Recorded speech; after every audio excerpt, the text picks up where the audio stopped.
Bonjour à toutes et à tous, c'est les amis 55. Aujourd'hui on se retrouve pour un nouvel épisode de On en parle. Et aujourd'hui on se retrouve pour parler bien de film Until Dawn. Là vous êtes sûrement peut-être en train de vous dire, mais de quoi Pokémon 5 nous parle? Il y avait un film Until Dawn? Oui. Depuis quand il regarde des films d'horreur? Oui, aussi on peut se poser cette question. Déjà avant de parler du film, on va parler un peu de ma vie. Je déteste les films d'horreur, c'est quelque chose qui m'effraie. Logique vous allez me dire. Mais j'ai peur très facilement de tout et de n'importe quoi. Et je déteste avoir une pression sur moi. D'où le fait que les films d'horreur ou les trucs gore, tout ce qui est lié à la mort, le sang, etc., c'est vraiment pas fait pour moi, je ne supporte pas ça. Mais étant donné que Until Dawn est un jeu déjà sorti en 2015, voilà pardon pour le coup de vieux, pour certains d'entre vous, que j'avais regardé du coup à l'époque en let's play, se souvenant peut-être celui de Sifano par exemple, ou de Squeezie si je me trompe pas. Quand j'ai appris du coup l'année dernière je crois, qui allait avoir un film Until Dawn, je me suis dit bon, on va quand même le regarder, malgré le fait que dès la première bande-annonce, ça n'a de Until Dawn que le nom. D'ailleurs, vous allez voir pour la note sur 10, en 9 ans d'émission, c'est la première fois qu'il y a eu cette note, tellement les notes basses, ça spoil un petit peu dans quel sens on part, il y en a quasiment jamais, surtout pour quelqu'un qui voit plus le positif que le négatif que moi. Mais donc, commençons par les points positifs. Je pense qu'en termes de film d'horreur, je pense que c'est un bon film. Par contre, point négatif en termes de film Until Dawn, c'est catastrophique, ça n'a mais rien à voir. D'Until Dawn, ça n'a que le nom et les Wendigo. C'est tout. Donc d'ailleurs, si vous voulez regarder le film juste parce que c'est Until Dawn, et passez votre chemin, gardez votre argent pour vous. Vous le regarderez quand ça atterrira sur des plateformes ou quoi. Mais ne perdez pas votre temps avec le film. De toute façon, si vous appréciez le film d'horreur, pourquoi pas. Si vous voulez voir le film juste parce que c'est Until Dawn, perdez pas votre temps, c'est ciao. Mais donc, déjà au niveau des conditions, personnellement, étant donné que je déteste ça, j'ai regardé le film avec mon manteau au niveau de mon visage pour cacher ce que je vois rapidement. Oui, c'est à ce point-là. D'où le fait que 90% du film, je l'ai regardé comme ça. J'avais un peu chaud à un moment, mais je préfère largement avoir un peu chaud parce que j'ai mon manteau sur moi, plutôt que de devoir regarder ça. J'ai vu forcément des morts. Logique, vous allez me dire, sinon ce serait un film bisounours. Mais concernant le film, au niveau des morts, il y a des trucs très visuels. Et c'est horrible. Il y a des trucs qu'on voit moins, ce qui est peut-être plus supportable, mais ça reste pas ouf malgré tout. Concernant les Wendigo, on sait même pas pourquoi ils sont là. Alors peut-être qu'il y a un truc que j'ai pas compris, mais Until Dawn, j'ai quand même regardé quelques let's play à l'époque. Depuis, j'ai pas revu de vidéos dessus, à part peut-être des vidéos. J'avais peut-être regardé, je crois, une vidéo compilation des morts, de toutes les morts possibles, et de comment on peut faire pour faire vivre tout le monde ou des trucs du genre. Mais ouais, du coup les Wendigo on sait pas d'où est-ce qu'ils sont. Ah si, point positif aussi, c'est que l'acteur qui fait le narrateur, enfin pas le narrateur, ouais, le Dr Hill, si vous vous souvenez du jeu, c'est le même acteur qui joue dans le film et dans le jeu, donc voilà. Et fun fact, enfin disaster class plutôt du film, c'est que de base au niveau des acteurs qui sont dans le film, on devait avoir les acteurs du jeu. Ça n'a pas été fait. Enfin, ça a été changé. Après, les acteurs du film, je les ai bien appréciés. Je les ai tous découverts avec ceci. D'ailleurs, un truc très marrant, c'est que l'acteur qui joue Belmont Camelli, d'ailleurs de 1 je le connaissais pas, mais dans le film, et peut-être en règle générale, je pense plus dans le film parce que là j'ai une photo de lui en face de moi. Il me fait un petit peu penser, je sais pas pour vous, vous pourrez regarder dans les bandes annonces ou quoi, à Poisson Fécond. C'est ce que je suis le seul à voir ça comme ça, mais en tout cas il me fait un peu penser concernant le visage à Poisson Fécond. Sinon c'est tout. Sinon concernant le jeu, si vous voulez savoir s'il y a des références, j'en ai vu 2. Certains noms qui sont écrits à un moment, et à la fin du film il y a une ouverture pour une potentielle suite, j'ai l'impression, sur ce qui aurait dû être le véritable lieu du film.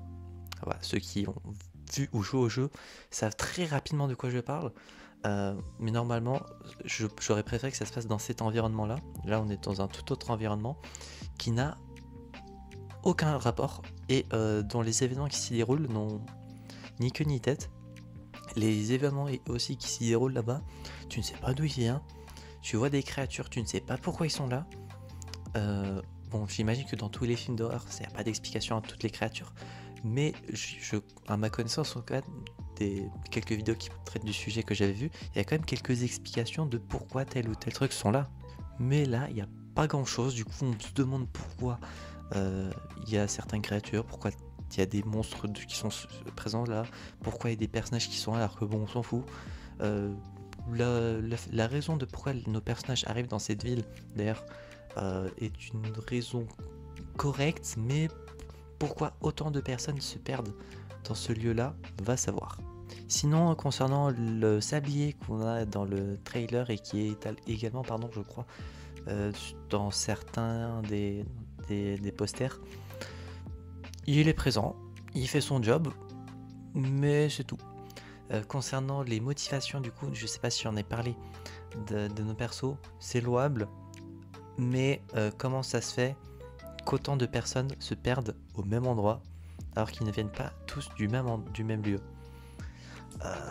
Va savoir. Il n'y a pas de scène post-crédit d'ailleurs pour ceux qui voudraient attendre jusqu'à la fin, donc dès que le film se termine sur cette fameuse scène qui fait référence au jeu et qui aurait dû être le lieu selon moi dans lequel le film se déroule, et vous pouvez partir parce qu'il n'y a plus rien d'autre.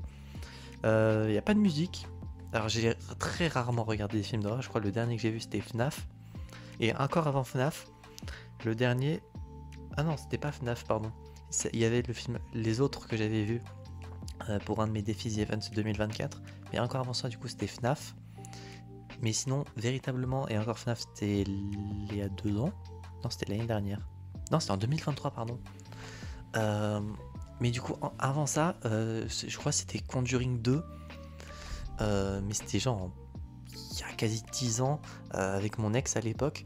Donc oui, les films d'horreur, j'en ai jamais regardé et je ne compte pas en regarder à part FNAF, du coup, qui va sortir en fin d'année, qui sera l'autre film d'horreur que je vais voir cette année, et j'espère le dernier avant un petit moment, peut-être FNAF 3, logiquement.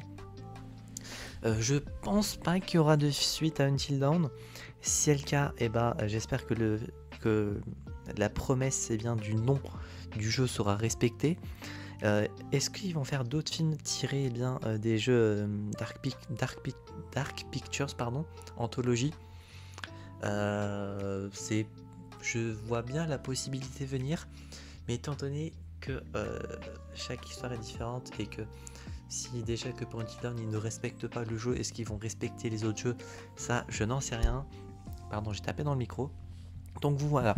Concernant la note sur 10, je pense que j'ai tout dit. Les points négatifs, j'en ai pas mal. Les points positifs, à part peut-être les Wendigo qui étaient visuellement horribles, dans le bon sens du coup.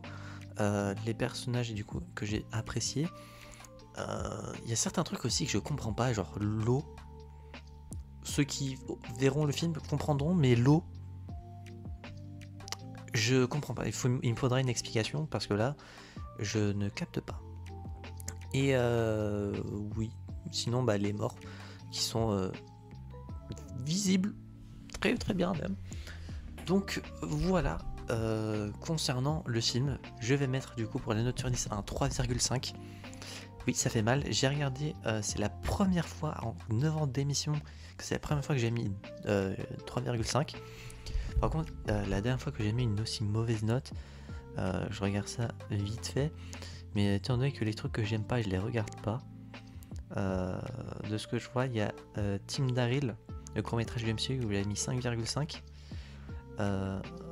Sinon, je remonte encore un peu. J'avais mis 5 au film Challengers. C'est vrai que le film Challengers, je l'avais trouvé chiant.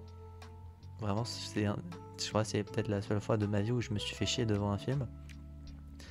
Mais si je monte encore, s'il n'y a pas des mauvaises notes que j'ai attribuées, 5 pour Ninjago l'été de goût, qui était une petite série annexe à Ninjago. Mais sinon, en vrai, oui, des notes basses, j'en mets jamais.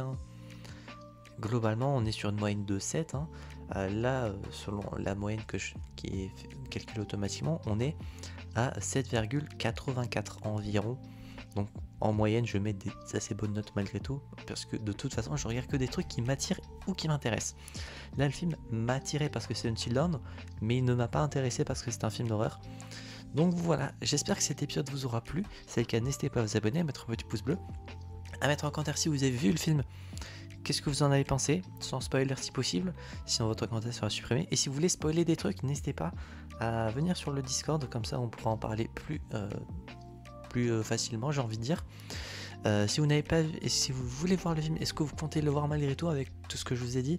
Si vous voulez voir le film d'horreur parce que vous connaissez le jeu et que vous avez apprécié le jeu, je vous conseille pas trop. Si vous aimez pas trop les films d'horreur également, ne regardez pas. Si vous en foutez, que ça ne respecte pas le jeu et que vous aimez bien les films d'horreur, allez-y. De toute façon, je pense que vous devrez apprécier. Je pense. Il y a un point négatif pour moi, mais qui n'a pas été le cas en règle générale, c'est que dans les bandes annonces, il y avait la bande annonce durant les pubs du prochain film Destination Finale Bloodlines. J'ai regretté, j'ai tellement pas l'habitude des trucs comme ça que je m'y attendais pas. Parce que bon, d'habitude moi j'ai des trucs en rapport avec de l'animation ou des films d'action en règle générale. Donc la bande-annonce du film Destination Finale, j'aurais pu m'y attendre, mais je m'y suis pas attendu et je n'étais pas prêt à ça. J'espère du coup que cette vidéo vous aura plu. On se retrouve donc, j'espère, la prochaine fois pour de prochaines aventures 7v45 et je veux dire enjoy.